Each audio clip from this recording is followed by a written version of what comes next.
अस्सलाम वालेकुम। प्रोग्राम में खुशामदीद। मैं हूं मसूद रजा। बड़ी दुविधा पैदा हो गई है, बड़ा मसला पैदा हो गया है मोदी साहब के लिए कि करें तो क्या करें। 2 हफ्ते से ज़्यादा का वक्त गुजर चुका। फॉल फ्लैग ऑपरेशन उनका पहलगाम का, और दुनिया कह रही है जी सबूत दीजिए, जो कुछ आप कह रहे हैं उसके सबूत दीजिए। पाकिस्तान कह रहा है सबूत दीजिए, दुनिया कह रही है सबूत दीजिए, लेकिन है ही नहीं। सबूत कैसे होगा, क्योंकि ऑपरेशन तो आपने खुद कराया, और ये पर्दा चाक आपके यहाँ से ही हो रहा है, और आपके यहाँ से शुरू हुआ और अब होते होते पूरी दुनिया से पर्दा चाक कर रही है। फ्रांसीसी मीडिया ने जो पोस्टमार्टम किया है वो मैं आपको दिखाऊंगा, लेकिन उससे पहले ये सुन लें कि उनके लिए मसला क्या पैदा हो गया है। मसला एक तो ये था कि वो पाकिस्तान के खिलाफ लड़ तो सकते नहीं। पहले देख चुके हैं कि एक बार तवा आए थे तो हमने उनके जहाज़ भी गिराए और उनको मुंह की खानी पड़ी, खामोश होकर बैठ गए। फिर राफेल मंगाए, अब राफेल के बाद भी उनका कुछ गुजारा हो नहीं रहा है। तो उन्होंने किया ये कि पाकिस्तान का पानी बंद करना शुरू किया, और चनाब में पानी कम होना शुरू हो गया। शशि थरूर साहब जो उनके अपोजिशन लीडर हैं, उन्होंने कहा कि जी ना भारत के पास ये कैपेसिटी है कि वो पानी रोक के कहीं जमा कर सकता है, और ना ही उसके पास ये सलाहियत मौजूद है कि दरियाओं का रुख मोड़ सकता है। तो भारत को तो डिबोना नहीं है। नतीजा ये कि आज आबी जारियत की भारत ने और एकदम से पानी छोड़ दिया है चनाब में। तो अब पानी तो आप छोड़ते रहेंगे, बंद करते रहेंगे, पाकिस्तान का पानी रुक नहीं सकता, इससे आप कोई पाकिस्तान को नुकसान नहीं पहुंचा सकते। तो अब क्या करें। अब राफेल भी खड़े हुए, राफेल जो खड़े हुए उन पर उनके अपने ही पार्लियामेंट के लोग क्या कह रहे हैं, ज़रा मैं आपको सुनाता हूँ। उनके एक मेंबर पार्लियामेंट हैं। अब इतनी घबराई हुई मोदी सरकार हकीकत अपने पार्लियामेंटेरियंस को भी नहीं बता रही कि आपने राफेल ही भेजे थे, जिनको हमने खदेर के बाहर भगा दिया, और बौखलाहट में वो वापस भाग गए। दोबारा उनकी हिम्मत नहीं हुई आने की। तो अब मोदी साहब करें तो क्या करें।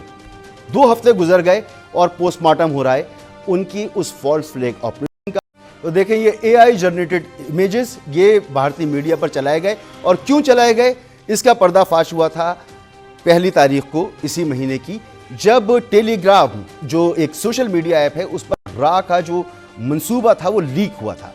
क्या था, मैं एक बार जल्दी से सुनाता हूँ और फिर मेहमान की तरफ चलता हूँ। और इस मंसूबे में कहा गया था कि खुफिया दस्तावेजात मंजर आम पर लाई जाएंगी, जिसमें रॉ के तकरीबी मंसूबे का इंकशाफ किया गया है। यानी पहलगाम फॉल फ्लैग ऑपरेशन में भारतीय इंटेलिजेंस रा का जो किरदार था वो ऐसे बेनकाब हुआ कि उन्होंने कहा कि कुछ ऐसी तस्वीरें बनाएंगे जो कि हकीकत पर मबनी नहीं होंगी। दस्तावेजात में हिदायत हैं कि पाकिस्तान मुखालिफ बयानिया मीडिया पर 36 घंटे बाद बनाना है, और ISI पर इल्ज़ाम लगाना है 36 घंटे बाद। इसके अलावा वाक़े का बयानिया यूं होगा कि यह रियासत समेत तमाम गैर मुस्लिमों पर हमला बनकर उभरे। इस वाक़े को उभारने के लिए यह बहुत अहम वक्त होगा, यानी 36 से 48 घंटे।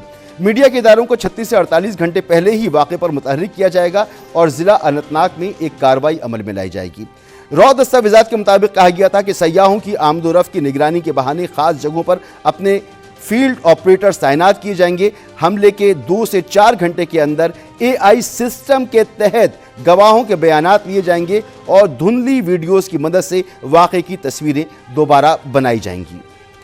मरकजी हैशटैग के बजाय 200 से ज़ायद सोशल मीडिया अकाउंट्स के जरिए गलत मालूमात की मुहिम चलाई जाएगी, और ISI पर इल्ज़ाम डालने के लिए ट्रेंड्स को बगैर कंट्रोल के फैलाया जाएगा। बहस का रुख कश्मीर से हटाकर आलमी इस्लामी साजिशों की तरफ मोड़ने की कोशिश की जाएगी। शुमाली कमान हमले की जगह के करीब से मिलने वाली खतो किताबत को ISI से मुंसलिक करेगी। कश्मीर हमले के बाद 3 से 48 घंटे के अंदर कार्रवाई के लिए टाइम विंडोज़ मुकर्रर की जाएंगी।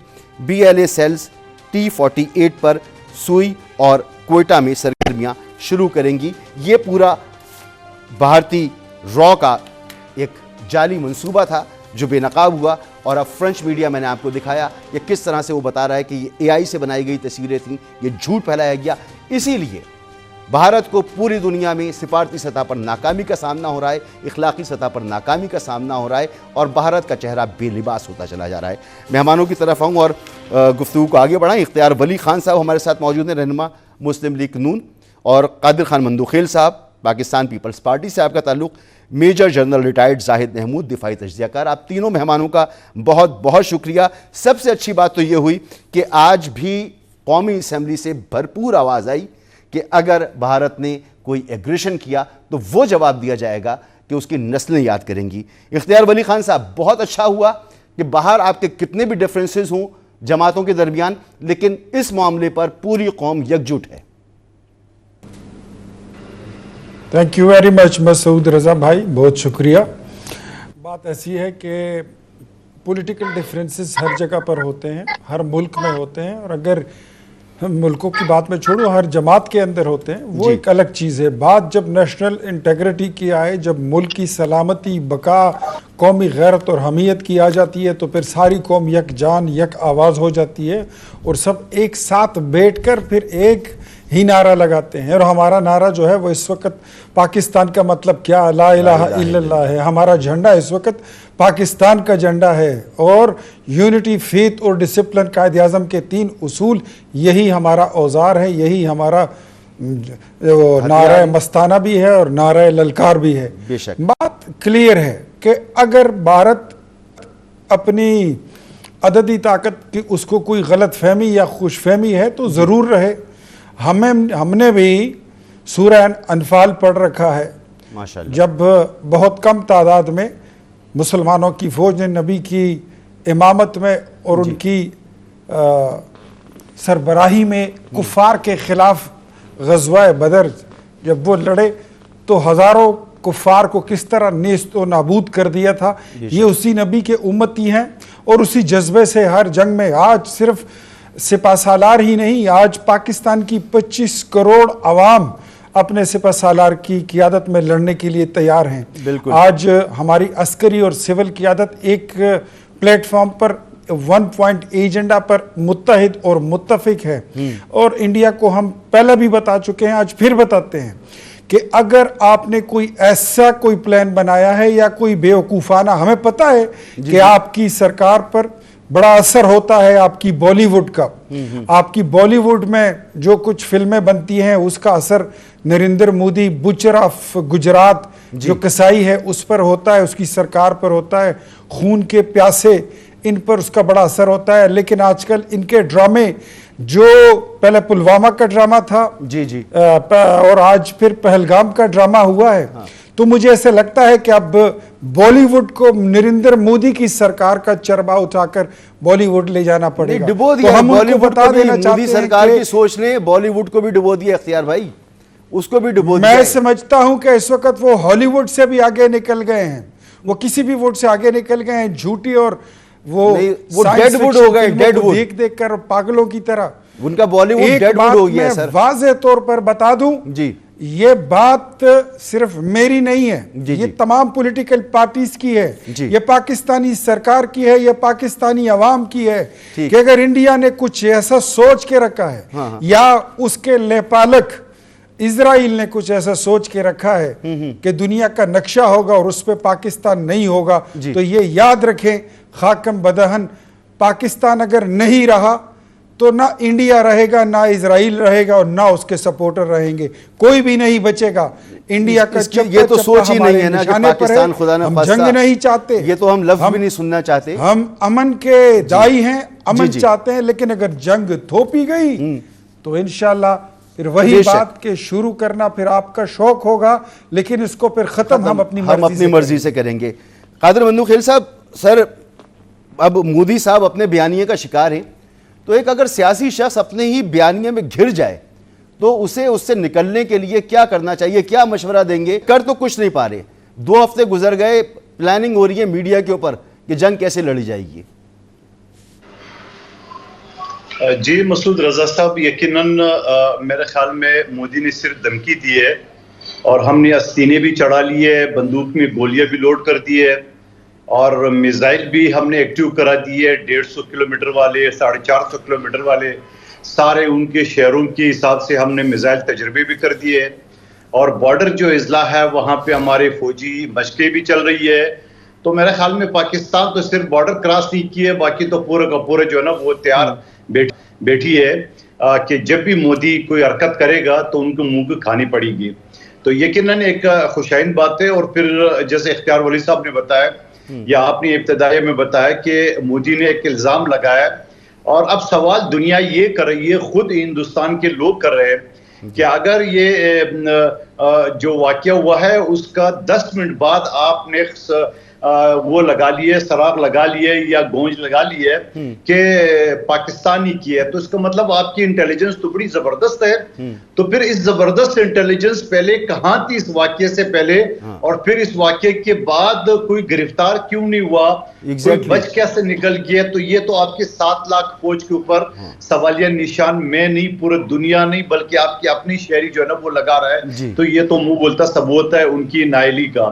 अब सवाल ये कि मोदी ने तो इलेक्शन का जो वहां पे मुख्तलिफ रियासतों में इलेक्शन हो रहे हैं बिहार में, उसके लिए हमेशा मोदी की एक पॉलिसी है कि वो जंग छेड़ ले, मगर जंग तो छेड़ लिए, अब इसकी समझ में नहीं आ रहे कि जंग करे तो कैसे करे। पूरे दुनिया ने उनकी मुखालफत की है, चाहे वो रूस हो, इवन कि अमेरिका हो।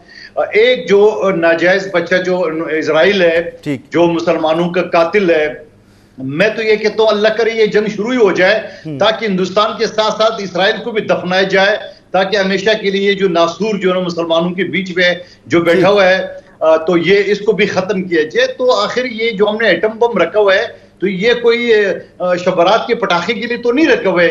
ये जो मिसाइल हम दागदार कर रहे हैं, मिसाइल के तजर्बे कर रहे हैं, ये कोई हमने इधर शहर के अंदर तो नहीं करना है।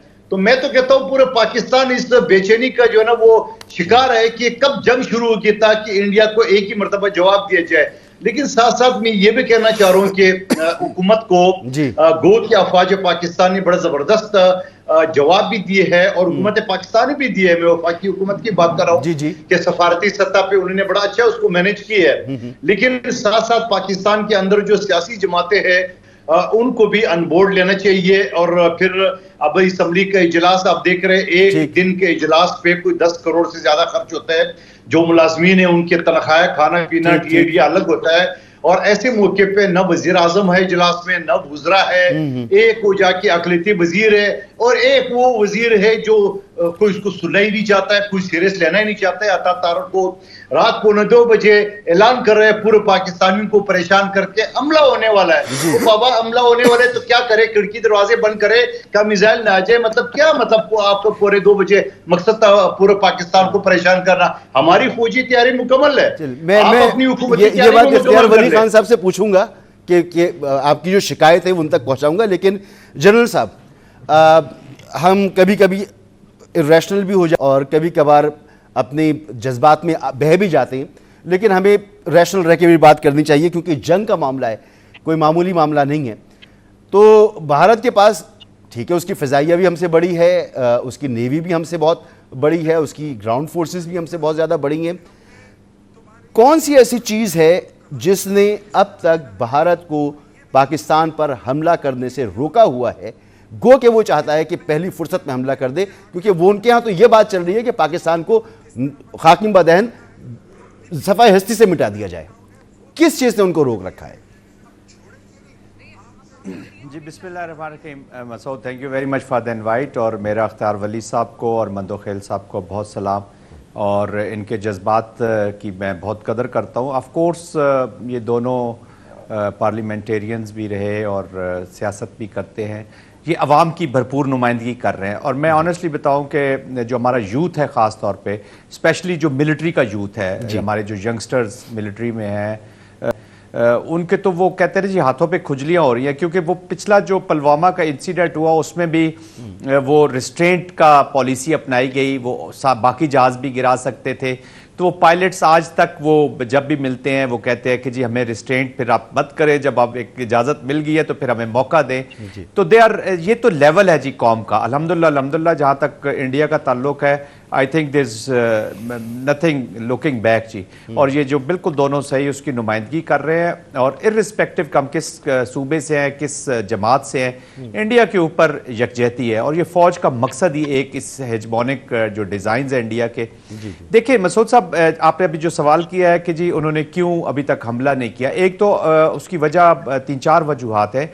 एक तो वो सिस्टमेटिकली बढ़ रहा है जी, ठीक है, पाकिस्तान की तरफ। अनफॉर्चुनेटली हमने देखा कि जब पहला भी पुलवामा का इंसिडेंट हुआ तो उसने कश्मीर को टेररिज्म से मिलाते हुए और एक वॉर का एक हिस्टेरिया क्रिएट किया, और उसके बाद एक इंसिडेंट भी किया उन्होंने, और साथ ही उन्होंने 370 और 35A जो है उसको लागू किया है जी, वो उसको उन्होंने पुश किया। और हमारा रिस्पांस प्रॉबली शायद उस लेवल का नहीं था जो होना चाहिए था। अब इस दफ़ा अगेन सेम स्क्रिप्ट वही चीज उन्होंने अपनाई और उसके साथ ही वॉर हिस्टेरिया अगेन क्रिएट किया है और अब भी उसका वॉर का खतरा है। बल्कि मैं आगे चल के आपसे बात करूं कि वॉर तो शुरू हो चुकी है। आज बलोचिस्तान में जो अटैक हुआ है वो इसी की ऑप्शन के तौर पे यूज किया गया जी, और इसकी इतलात थी 1-2 दिनों से कि ये कुछ ना कुछ अपनी एक्टिवेट करेंगे अभी लोगों को वहां पे, क्योंकि दिस वाज पार्ट, अभी जो आपने डॉक्यूमेंट खोला है वो भी उसी का। तो इसमें भी उन्होंने कश्मीर को टेररिज्म से रिलेट करते हुए वॉर क्रिएट की और उसमें वाटर मनूवर का इन्होंने कर दिया जी, इंडस वाटर ट्रीटी को, जिसको पाकिस्तान ने बहुत ही जबरदस्त फनेज के साथ नेशनल वाइटल इंटरेस्ट करार दे दिया जी। अच्छा, अब कुछ वजूहात है। एक तो ये पेपर लीक हो गया, उनका जो मीडिया था 400+ चैनल्स, वो सारे मीडिया की एक रेस होती है, उसमें वो पहले ही 36-48 घंटे प्रीएम्प्ट कर गए। उन्होंने जैसे एक प्लान किया हुआ था कि ये टारगेट किलिंग हम बताएंगे जी, टारगेट किलिंग किया, हिंदुओं को पहचान के मारा गया, जबकि एफआईआर होती है वो डिस्क्रिमिनेट किलिंग की है जी, डिस्क्रिमिनेट फायरिंग की जी, कि वो हो जाती है। और वीडियो भी आ गई 36-48 घंटे आपने वो बयान कर दिया। एक तो ये उनका रिवील हो गया। दूसरा, उनकी जो मिलिट्री है ना जी, ये जो 3 सैकिंग्स हुई हैं of senior military officers, this clearly reflects कि they are not into this war. क्योंकि अभी ये जो मोदी की एप्लीकेशन हुई है, मोदी क्या कर रहा है कि उसने रॉ तो चले, उसका एक विंग है, it has become the wing of Bharatiya Janata party, जिसकी टोटल आइडियोलॉजी जो है ना वो हेट और नफरत के ऊपर बेस करके उसने एप्लीकेशन की है। और पॉलिसी क्या है? ब्लड एंड डोमिनेशन की पॉलिसी है कि इतना ब्लड बहाओ और उसके बाद डोमिनेट करो। एग्जैक्ट वही ब्लूप्रिंट है जो इजराइल वहां पे लिक्विड पार्टी कर रही है इन इजराइल, यही वो यहां पे कश्मीर में और तमाम अपनी जो छोटी कौमें हैं उनके ऊपर ये लगाना चाहता है। अच्छा, वो आर्मी अब उसको, मिलिट्री ने उसको रिस्पॉन्ड नहीं कर रही सही, इसलिए तो सैकिंग हो रही है लोगों की। Deputy chief of air staff sack हो गया, कमांडर सैक हो गया, जनरल शर्मा जिसकी वजह से ये कहते हैं जो निकाल दिया। तो देखिए, जब पर्पसलेस वॉर, तो जितनी भी स्पिरिटेड मिलिट्री हो, जब वो वॉर का पर्पस नहीं होता तो ये ऐसी है जैसे अमेरिकन अफगानिस्तान की सॉइल में एक अजीब सी वॉर लड़ रहे थे, उनका कॉन्फिडेंस है। तो यही हाल उनकी मिलिट्री का हो गया। और फिर राफेल का जो उन्होंने ट्राई किया, उड़ाने की कोशिश की, उसमें भी फेलियर्स हुए हैं। तो मल्टीपल चीजें। But having said that, war is on Masood साहब। देखिए, आज जो बलोचिस्तान में आज जो इंसिडेंट हुआ है मच में, दिस इज द पॉलिसी। आपने ये डॉक्यूमेंट पढ़ लिया, उसमें बड़ा क्लियरली कि इनके एसेट्स बैठे हुए हैं। तो I think whole of nation के साथ हमने अप्रोच करनी होगी। और अब ये बात सालसी या इस इवेंट को हमने मैनेज नहीं करना। अगर कमिटी ऑफ नेशन में हमने रहना है और अपनी नस्लों को आगे, तो अब हिंदुत्व माइंडसेट के अगेंस्ट जो पॉलिसी ऑफ द स्टेट है जो प्रोलॉन्ग होनी है, ये आज बदरू मोदी में है, कल अमित में जाएगी, डोवल में जाएगी, इसलिए इधर ही रहना है। इनकी इस हेट की आइडियोलॉजी के ऊपर अब ये सियासत हमने करनी है। तो इंडिया और अफगानिस्तान के कॉन्टेक्स्ट में we need to reset our discourse, our course and our chess board. इसको सही कर रहे हैं ताकि आप इवेंट बेस हम ना रिएक्शन करते रहे as a nation, committee of nation में। और ये जो न्यूक्लियर और सारी हम बातें करें, इस पावर को फिर डिमॉन्स्ट्रेट करें अपनी पॉलिसीज के अंदर। और अब दुनिया को एक ही सवाल कीजिए, हमें सालिसी नहीं चाहिए, हमें डीएस्केलेशन नहीं चाहिए। वॉर है तो वॉर है, हम करने को तैयार है, लेकिन हमें इन्वेस्टिगेशन जरूर चाहिए टू नो कि ये इंसिडेंट कैसे हुए, ताकि इनका चेहरा बेनकाब। बस एक 1 पॉइंट एजेंडा, इन्वेस्टिगेशन करो यार, छोड़ो डीएस्केलेशन को, हमें मत लेक्चर दो, हमें सालसी वाली ये चीजें ना, ये वो यूएन ने किधर सालसी करवानी है जी, वो तो अपनी करारदादें नहीं करा सकती। कश्मीर वेयर इज कश्मीर, एक ब्रेक लेना है। आप हमारे बिल्कुल आपका पॉइंट पहुंच रहा है। और अगला सवाल मेरा यही है और अपने तीनों मेहमानों से यही है कि अब भारत से किस जबान में बात हो। भारत बात नहीं कर रहा, टेबल पर नहीं आ रहा, बल्कि बीट पे खंजर घोंप रहा है। कभी बलूचिस्तान में, कभी केपी में, कभी दूसरे शहरों में पाकिस्तान की दहशतगर्दी या ये आबिजारियत। तो खुल के तो लड़ नहीं सकता, इसकी तो हिम्मत नहीं है। तो अब भारत के साथ करना क्या है, पाकिस्तान की पॉलिसी क्या होनी चाहिए? एक ब्रेक के बाद।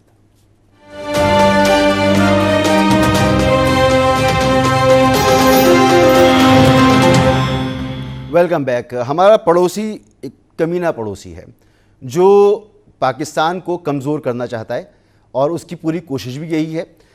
उसने पाकिस्तान को दुनिया में तन्हा करने की कोशिशें की, पाकिस्तान को माशी तौर पर नुकसान पहुंचाने की कोशिशें की और पाकिस्तान को एक टेररिस्ट स्टेट डिक्लेयर कराने की कोशिश की। लेकिन अब वो शायद नहीं जानता या वो बावर नहीं करना चाहता कि हम FATF की ग्रे लिस्ट से बाहर हैं। इसका मतलब है हम क्लियर हैं दुनिया के सामने भी। और अब यह हथकंडे नहीं चलेंगे मुक्ति बानी मारे। अब वो एक गोरिल्ला वॉरफेयर पाकिस्तान के अंदर चला रहा है और हमारी बहादुर अफवाज उसका मुकाबला कर रही हैं, हमारे शहरी उसका मुकाबला कर रही हैं। इख्तियार वली खान साहब, वो भारत जो है वो टेबल पर आने के लिए तैयार नहीं है। गुरिल्ला वॉरफेयर हमारे खिलाफ कर रहा है, हमें हर तरह का माली नुकसान पहुंचाना चाहता है, हमें दुनिया से काटना चाहता है, हमारे वजूद को ख़त्म करना चाहता है। अब हमारी पॉलिसी क्या होनी चाहिए आने वाले वक्त में? देखिए, सबसे पहले हमारी जो पॉलिसी होनी चाहिए और जो अब होगी, पहले तो ये प्रॉक्सीज वगैरह ना ये थे कि ये BLA है, ये BRA है, ये फलानी मलेशिया है, ये फलानी फोर्स है। कोई फोर्स नहीं है। ये जो कुछ कर रहा है, मलिक साद, DIG पेशावर, कूचा रिसालदार का वाकया, AP स्कूल का सानेहा, ये जाफर एक्सप्रेस तक एक एक वाकया जो आज बलूचिस्तान में हुआ है, ये इंडिया कर रहा है। हमारा मुजरिम वो इंडिया है, हमारा दावा इंडिया पर है। ये छोटी छोटी प्रॉक्सीज का हम नाम नहीं लेंगे। अब बात खुल के सामने आ गई है और खुल के बात करनी होगी, पोजीशन बड़ी वाइब्रेंट लेंगे कि ये जो कुछ कर रहा है पाकिस्तान में, ये इंडिया कर रहा है। मोदी सरकार इसकी जिम्मेदार है। मोदी की जो लॉबी है वो उसकी जिम्मेदार है, और इजराइल इसमें बराबर का शरीक है। सर ये तो जान करें क्या? ये यही है कि इसके बाद हमने किसी प्रॉक्सी का जिक्र अगर वगैरह जिमनियों में करना है तो करें, लेकिन अब बात खुल के करेंगे इंडिया के साथ कि ये इल्जाम वहां पर है। इसको जिस तरह ये अगर झूठा ड्रामा उठाकर, एक स्क्रिप्टेड ड्रामा उठाकर ये पहलगाम का ये दुनिया को बताते हैं कि जी हम पर हमला कर दिया है, ठीक है, ये पाकिस्तान ने किया है, हालांकि वो उसको प्रूफ भी नहीं कर सकते। मसूद रजा, मजे की बात आपको बताऊं कि 2:20 पर वाकया होता है पहलगाम का, 2:30 पर उसकी FIR दर्ज होती है जी, और 3:30 बजे इंडिया का मीडिया अपने टीवी पर उसको नशर करता है कि ये पाकिस्तान ने किया। इतनी क्विक इन्वेस्टिगेशन है इनकी। नहीं, इन्वेस्टिगेशन इतनी क्विक है, और जिन्होंने किया वो पकड़े नहीं गए, आज तक नहीं पकड़े गए, पता ही नहीं है कुछ। वही जमीन खा गई। इन्वेस्टिगेशन इतनी क्विक है जी कि जो लोग करके गए, ये 7 लाख बगैरत जो उधर पड़े हुए हैं इसके फौजी, वो उसको पकड़ नहीं सके। ये इतने ताली सट ये जो रोटी खा के फैल रहे हैं, ये उधर मौजूद थे और इनको पता नहीं चला कि कोई आया और उसने इतने वारदात की कि इतने लोगों को मार के चला गया और इनको खबर भी नहीं हुई। इंडिया के लोगों को चाहिए कि चित्तर उठाकर अपनी फौज को मारे। वो शुरू हो गए सर, लोगों को चाहिए वो शुरू हो गए। नरेंद्र मोदी को मारे। कांग्रेस वहां पर एक बयानिया बना रही है, मीडिया को जो सेन वॉइसेस हैं भारत के अंदर, वो मोदी की ठीक ठाक क्लास ले रही है। अब ख्याल में कादिर खान मंदोखेल साहब की जो बात थी उसको भी एक जुमले में रिस्पॉन्ड कर दे, फिर कादिर साहब के पास जाऊं। ऑन बोर्ड लिया करें ना यार, आप ऑन बोर्ड नहीं लेते उनको। जी कादिर भाई वो अपनी जगह पे अपना मौक़िफ़ देने के लिए अपनी जमात की नुमाइंदगी कर रहे हैं। इनके अपने जज्बात भी शामिल होते हैं। अच्छा, और इनको मेरे ख्याल में ये पता है कि ठीक है, इनकी जमात सारा कुछ सब ऑन बोर्ड है। Everyone is on the toes. हर बंदा इस वक्त सारे काम छोड़कर इस वक्त जो मौजूदा सिचुएशन है उस पे लगा हुआ है। ठीक है, इसीलिए पार्लियामेंट में कादिर भाई, इसीलिए पार्लियामेंट में वजीर आजम साहब नहीं थे, वो आज सर्विसेज चीफ्स के साथ ISI के हेडक्वार्टर का दौरा कर रहे थे। अता तारड़ साहब अपना काम कर रहे हैं, इसाक डार साहब अपना काम कर रहे हैं, तो और बिलावल साहब भी अच्छे खासे बयान दे रहे हैं। बड़ा घनगरज वाला बयान दिया है उन्होंने आज, तो मेरे ख्याल में ये शिकवे बाद में कर लेंगे। सर, अजीत दोवल जो है, इसने कुछ सालों पहले बरमना तौर पर कहा कि पाकिस्तान के अंदर हमें दहशतगर्दी करनी है, और उसकी वीडियोस मौजूद हैं, वो ऑन रिकॉर्ड है। तो उसने एक पॉलिसी बनाई और मोदी ने उस पॉलिसी को आगे बढ़ाया, और पाकिस्तान के अंदर दहशतगर्दी हो रही है, पाकिस्तान को कमजोर कर रही है। अब वो पॉलिसी हमारे सामने है, गुरिल्ला वॉरफेयर है, क्या करें सर? अब देखिए, एक बात तो ये है कि मैं हमेशा जब तनकीद करता हूं तो तनकीद का मतलब ये नहीं है तनकीद बराए तनकीद नहीं, बल्कि तनकीद बराए इस्लाह करता हूं। ठीक है। और आज से पहले जो टॉक शो इख्तियार वली साहब के साथ होती थी, पीपल्स पार्टी उनके जहन में अभी तक वही बातें हैं। हम बात नहीं कर रहे हैं कि पीपल्स पार्टी को ऑन बोर्ड क्यों नहीं लिया। बिल्कुल, जब बिलावल साहब ने असम्बली के फ्लोर पे स्पीच की है, हमारा मकसद है कि असम्बली में इतना बड़ा, यानी एक जो नाजुक सूरत हाल है, और उस सूरत हाल में ना वजीर आजम होता है ना वजीर होता है, आपके 24 मेंबरान आज असम्बली में मौजूद है, सिर्फ 24। तो आपका अपना सीरियसनेस हम ये कहते हैं कि आप देखकर मौलाना साहब ने बाइकाट किए है, आज पीटीआई का पीर खान साहब के साथ जो मुलाकातों का है, क्या फर्क पड़ता है? इख्तियार वली साहब थोड़ा सा दिल बड़ा कर दे, आप हुक्मरान पार्टी है, मिलने 50 लोगों को मिला दे, 200 को मिला दे, तो खामखा इशू क्यों बना रहे हो आप लोग? फिर वो खवातीन के बेरुमती और जाके कोई लाठीचार्ज, तो ये सारी चीजें मैं कहता हूँ 2-4 नाजायज मुतालबे मान ही लो इनके, मैं कहता हूँ नाजायज मुतालबे, क्योंकि हालात इस तरह नाजुक है। आप हुक्मरान पार्टी है, आपने सब कुछ जोड़ के रखना है, आपने कड़वी गोली जो है ना वो भी निकलना है पाकिस्तान के खातर, इस मुल्क के खातर। मैं तो सिर्फ इतनी ही तंकीद करता हूँ, अब असम्बली का इजलास बुलाने का मकसद क्या है? जब वहां पे कोई वज़ीर आज़म ना हो, बड़े वजीर, ये एक अक़लियती वजीर और एक अता तारड़ साहब माशाअल्लाह, उसकी तो गुफ्तगू ऐसी है पूरा पाकिस्तान सख्ते में आता है उनकी गुफ्तगू सुन सुन के। तो मेरा मतलब है कि हुक्मरान को थोड़ा सा दिफराकतली का मुजाहरा करना चाहिए ऐसी मौके पे। लेकिन इसके ख्वाजा आसिफ की बड़ी एक जबरदस्त बात की, मैं उसको अप्रिशिएट करता हूँ। उन्होंने ये कहा कि मैं नंगे पांव जो है ना वो इमरान खान के पास जाने को तैयार हूँ। बहुत अच्छी बात है।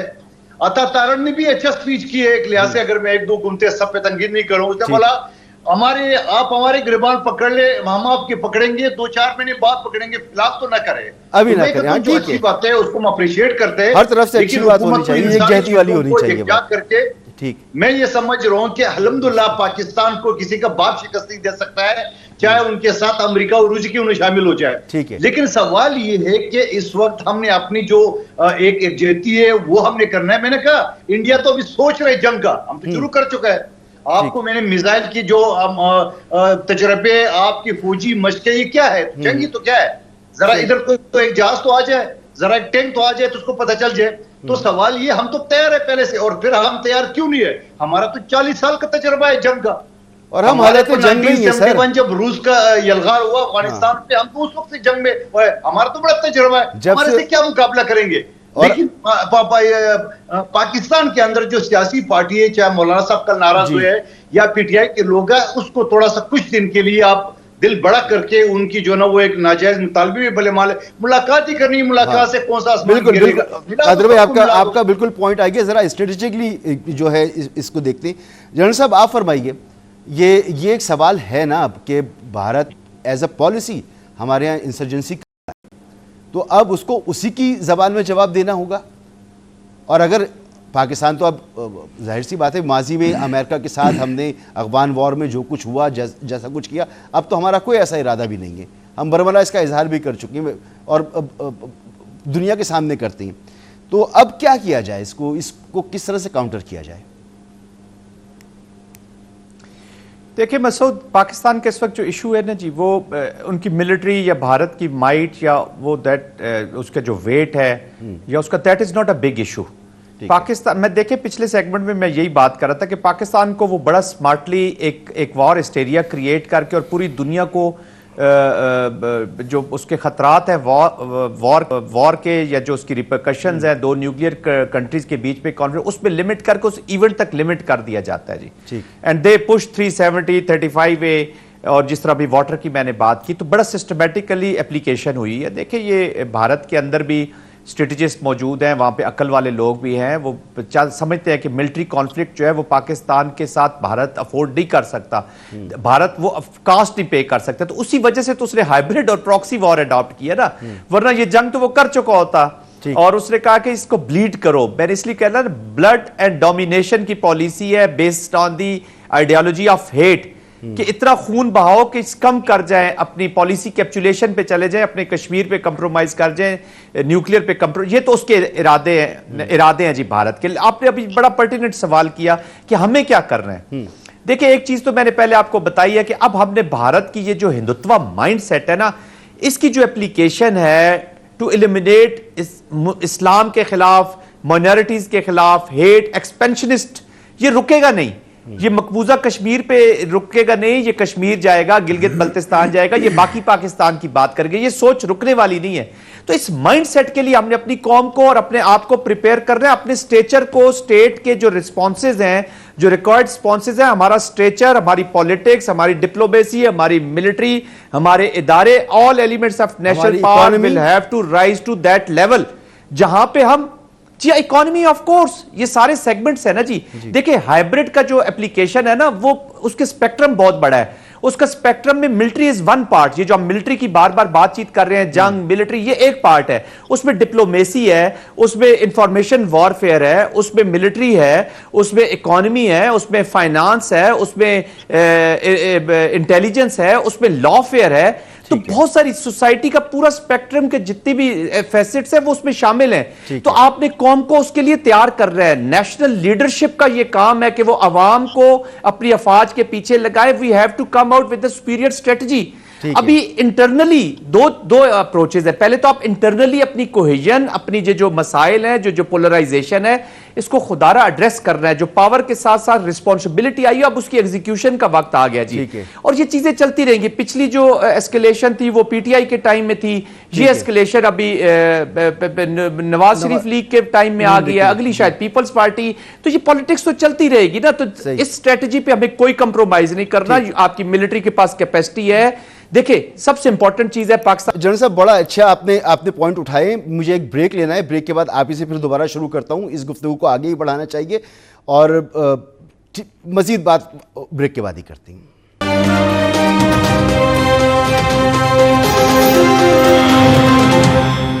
Welcome back. वक्त मेरे पास ख़त्म हो गया। इख्तियार वली खान साहब आपका बहुत शुक्रिया, कादिर मंदोखेल साहब आपका बहुत शुक्रिया, major general retired Zahid Mahmood साहब आपका बहुत बहुत शुक्रिया। और बात तो आपको समझ में आ गई होगी कि पाकिस्तान और भारत के दरमियान जंग, इसमें साजो सामान और फौजी क़ुव्वत के जो ज़रूरत है वो तो पाकिस्तान के पास मौजूद है। लेकिन अब जिस तरह की जंग है और जिस तरह का ये जंग का, इसमें पाकिस्तान को जो